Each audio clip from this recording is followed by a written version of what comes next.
بھوپال آج کل بھارتی صوبے مدھیہ پردیش کا دارالحکومت ہے۔ تقسیم ہند سے قبل یہ ایک نہایت شاندار، خوشحال اور ترقی یافتہ شاہی مسلم ریاست تھی۔ مردوں کی بجائے بیگمات کی حکمرانی رہی، جس کی بنا پر اسے بیگمات کا شہر بھی کہا جانے لگا تھا۔ اس عرصے کے دوران یہاں حکمرانی کرنے والی بیگمات جنگ و جدل، شجاعت کے مظاہرے اور فوجوں کی کمان کرنے کے معاملے میں کسی بھی طرح مردوں سے کم نہیں تھی۔ انہوں نے اپنی ریاست کو دشمنوں سے محفوظ رکھنے کے لیے میدان جنگ میں داد شجاعت دینے میں بھی کوئی کمزوری نہیں دکھائی، اور نہ ہی ریاست کی حکمران کے طور پر اپنے فرائض منصبی ادا کرنے میں کسی کوتاہی یا نااہلی کا مظاہرہ کیا۔ اس ریاست کی بنیاد ایک افغان فوجی دوست محمد خان نے رکھی تھی، جس کی بہادری اور شجاعت اپنی مثال آپ تھی۔ لیکن بعد میں یہاں برسر اقتدار آنے والی بیگمات نے بھی بطور حکمران اور بطور سپہ سالار اس ریاست کے بانی کی روایات کو قائم رکھا، اور اگر جنگ کی نوبت آئی تو خود اپنی فوج کی قیادت کی۔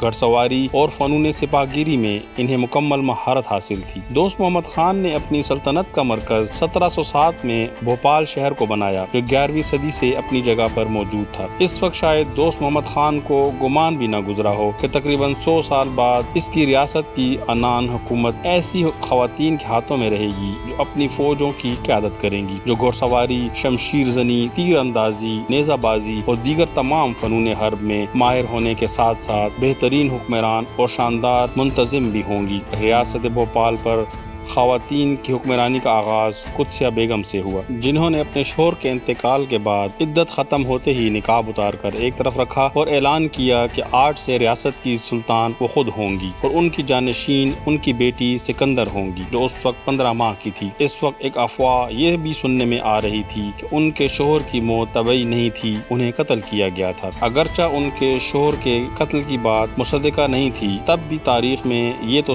مصدقہ طور پر درج ہے کہ برسوں بعد ان کی صاحبزادی اور جانشین سکندر سلطان کو تو واقعی قتل کرنے کی کوشش کی گئی، لیکن وہ چونکہ مارشل آرٹس کی تربیت حاصل کر چکی تھیں اور ان میں بے حد ماہر تھیں، اس لیے اپنی جان بچانے میں کامیاب ہو گئیں۔ حقیقت تو یہ ہے کہ اس وقت تو معاشرہ اور بھی زیادہ واضح طور پر مردوں کا معاشرہ تھا، اس لیے خواتین کو یقیناً بطور حکمران اپنی بقا کی جنگ لڑنے کے لیے اور بھی زیادہ چوکنا رہنا پڑتا ہوگا۔ بھوپال صرف بھارتی صوبے مدھیہ پردیش کا صدر مقام اور ایک خوبصورت شہر ہونے کی وجہ سے ہی نہیں، بلکہ اس لیے بھی ایک خصوصی اہمیت اور کشش رکھتا ہے کہ یہاں کی حکمران بیگمات نے اس ریاست میں بہت سے محلات، قلعے، مساجد اور دیگر خوبصورت عمارات تعمیر کرائی تھیں۔ گو کہ ان میں سے بیشتر اب خستہ حالی کا شکار ہیں، لیکن اس کے باوجود انہیں دیکھ کر اس ریاست کی عظمت رفتہ کا اندازہ کیا جا سکتا ہے۔ ریاست میں گو کہ مسلمانوں کی اکثریت تھی، لیکن ہندوؤں کی تعداد بھی کچھ کم نہیں تھی۔ اس کے باوجود حکمران بیگمات تمام تر مذہبی رواداری، امن و امان اور بھائی چارے کی فضا برقرار رکھتے ہوئے حکومت کرنے اور ریاست کا نظام چلانے میں کامیاب رہیں، جس سے ان کے ویژن اور انتظامی صلاحیتوں کا اندازہ لگایا جا سکتا ہے۔ ان تمام خواتین حکمرانوں کے دور میں کبھی مذہبی تعصب اور مذہب کی بنیاد پر کسی بھی طبقے کے ساتھ ناانصافی یا ظلم و جبر کا کوئی معمولی سا واقعہ بھی سننے میں نہیں آیا۔ شاید اسی لیے بعض حلقوں نے بھوپال کی تہذیب کو گنگا جمنی تہذیب کا نام بھی دے رکھا تھا۔ یہاں صرف ہندو مسلم ہی نہیں، بلکہ تمام مذاہب کے ماننے والے بھائی چارے اور امن و امان کی فضا میں زندگی بسر کرتے تھے۔ بیگمات نے اپنے اپنے دور میں بہت سی معاشرتی اور نظام حکومت سے متعلق اصلاحات بھی متعارف کرائیں۔ اس عمل کے دوران انہوں نے شملہ اور عیدگاہ ہلز کے درمیان بھوپال کے نام سے ایک نیا شہر تخلیق کیا۔ 1984 میں مہلک گیس کے اخراج کے باعث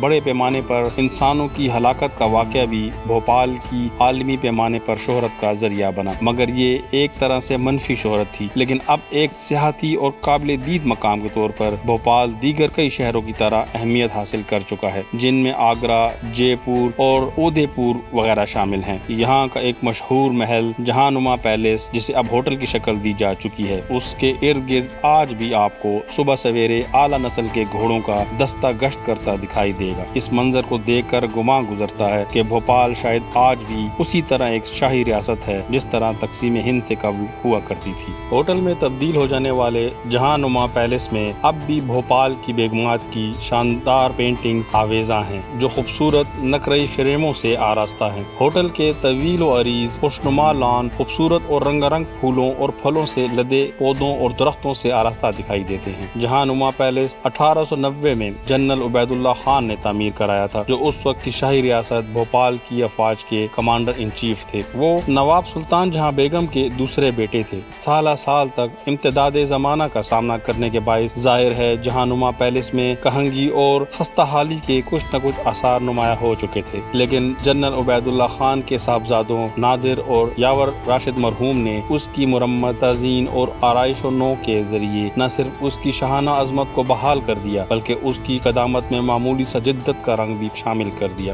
جس سے اس کی شان دوبالا ہو گئی۔ تقسیم ہند کے بعد جہاں نما palace geological survey of India نامی محکمے کی تحویل میں چلا گیا تھا۔ ایک طویل جدوجہد کے بعد جب نادر اور اس کی بیگم سونیا اسے اس محکمے سے واپس لینے میں کامیاب ہوئے تو یہ نہایت خستہ حالت میں تھا۔ سرکاری محکمے نے اپنی روایات کے مطابق اس کی دیکھ بھال پر ذرا بھی توجہ نہیں دی تھی۔ مرکزی عمارت میں جگہ جگہ سے پانی رس رہا تھا، طویل و عریض کمروں میں پتھروں کے ڈھیر تھے، لان اور باغیچوں میں بھینسیں چرتی پھرتی تھیں جنہوں نے ان خوبصورت اور رنگا رنگ پھولوں سے بھرے سبززاروں کو اجاڑ دیا تھا۔ اس کی مرمت اور آرائش نو کے بعد جب اسے ہوٹل کی شکل دی گئی تو پوری کوشش کی گئی کہ اس کا اصل قدیم حسن اور شاہانہ طرز تعمیر کی خوبصورتی اور دبدبا متاثر نہ ہونے پائے۔ ایک اور محل نور الصباح پیلس کو بھی ہوٹل میں تبدیل کیا گیا ہے۔ 19ویں صدی کے ایک اور محل گوہر محل کو چند سال قبل ایک محکمے سے واپس کر کے اس کی مرمت اور نئے سرے سے تزئین و آرائش کر کے بڑی بڑی تقریبات اور نمائشوں کے لیے مخصوص کیا گیا ہے۔ شاید آپ کے علم میں نہ ہو کہ آگرہ کے تاج محل کے علاوہ ایک تاج محل بھوپال میں بھی موجود ہے جسے نواب شاہ جہاں بیگم نے تعمیر کرایا تھا۔ اسے بھی کچھ عرصہ قبل اس کے وارثوں نے سرکار کے قبضے سے چھڑا کر قومی ورثے میں درجہ دلایا ہے۔ تاہم کئی محل ایسے بھی ہیں جن پر بعض افراد یا سرکاری ادارے قابض ہو گئے اور انہیں ان کے چنگل سے نہیں چھڑایا جا سکا۔ یہ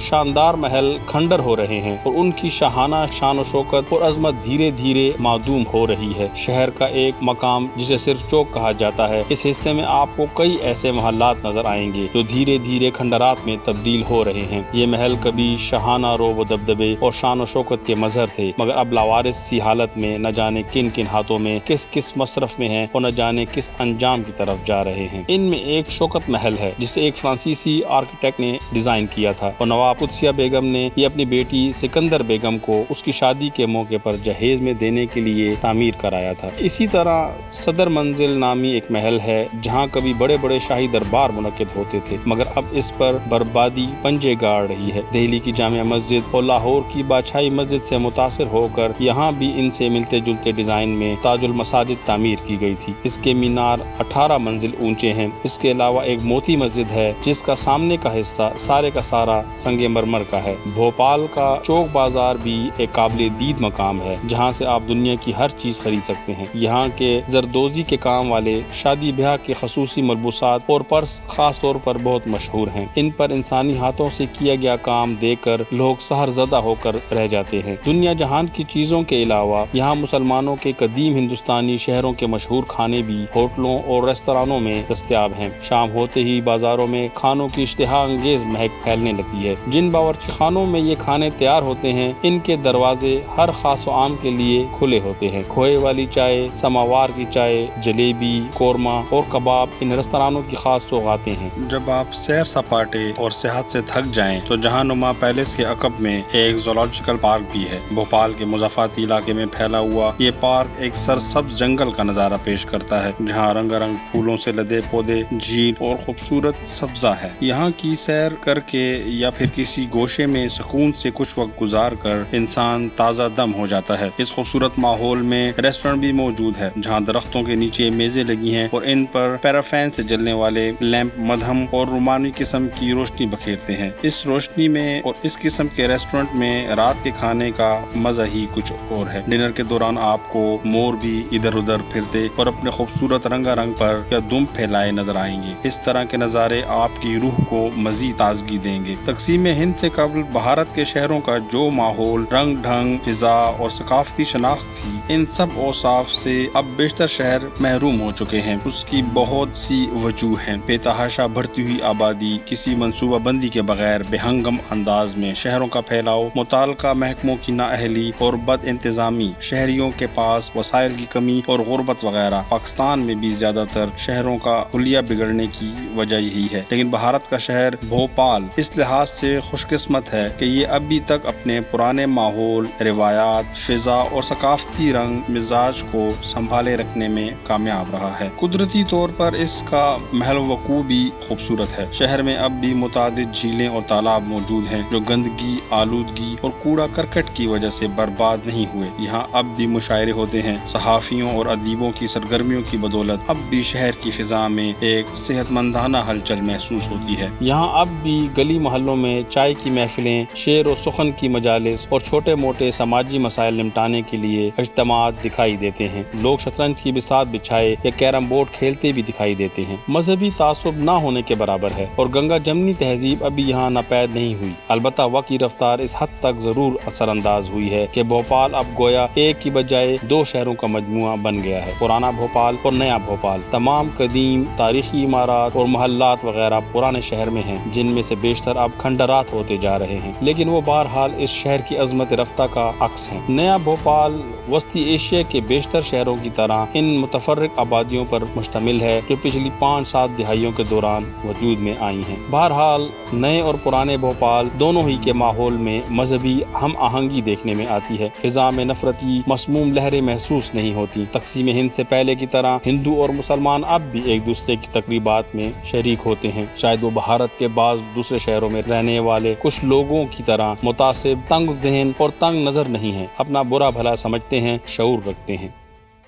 یوٹیوب ایک بہت بڑی دنیا ہے اور آپ ہمیں کہاں ڈھونڈتے پھریں گے، اسی لیے ہمارے چینل کو سبسکرائب کریں، بیل آئیکن پر کلک کریں تاکہ ہر آنے والی نئی ویڈیو آپ تک بآسانی پہنچائی جا سکے، کیونکہ علم ضروری ہے۔